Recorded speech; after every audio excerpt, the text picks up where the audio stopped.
And Assalamu alaikum. I'm grade 3 science teacher. Today we are going to start a new chapter, the chapter 13, the solar system.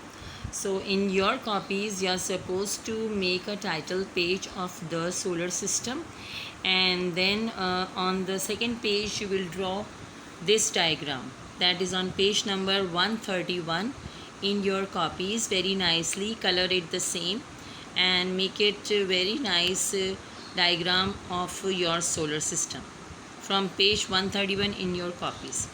Now let's start the chapter. As you must be knowing that our solar system consists of a sun and the 8 planets, and so the name of the planets are Mercury, Venus, Earth, Mars, Jupiter, Saturn, Uranus and Neptune. And you must be knowing that Mercury is the planet that is closest to the sun, so it is the hottest planet, while Neptune, that is very much away from sun, this is the coldest planet. And whenever you are showing the planets in the form of color, you will show the hottest one with the help of orange and red colors, and while the coldest you can show with blue, purple. So this is the sign, and the middle one you can show with these colors.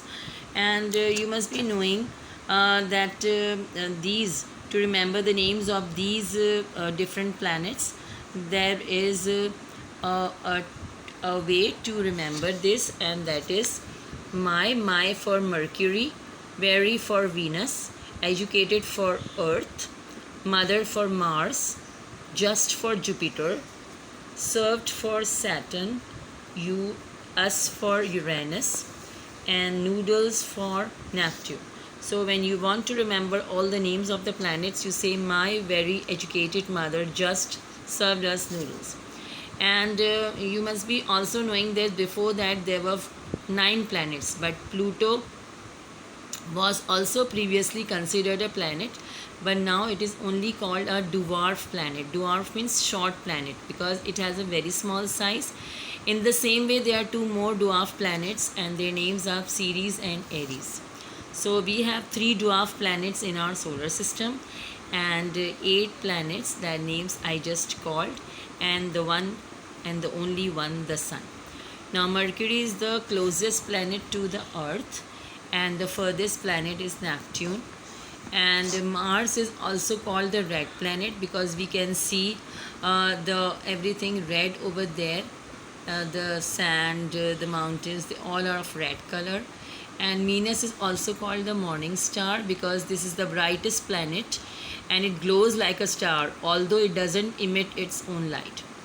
And thirdly, because Venus is reflecting the light of the sun. Now the third planet, Earth, is the planet where we are living, and the Earth is how much far away from sun? It is 150 million kilometers away from the sun.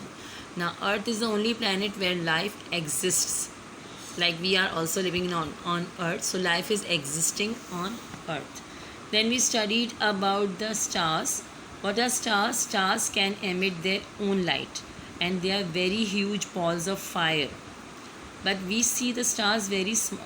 Why? Because they are very much away from us, even away from the sun. We can see the sun such a big, but stars are so much away from us that we just see them as a dot.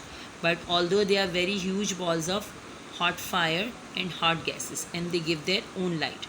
Now sun is the closest star to the Earth, although it is also very big, but it is closest, so we can see such a big size of the sun.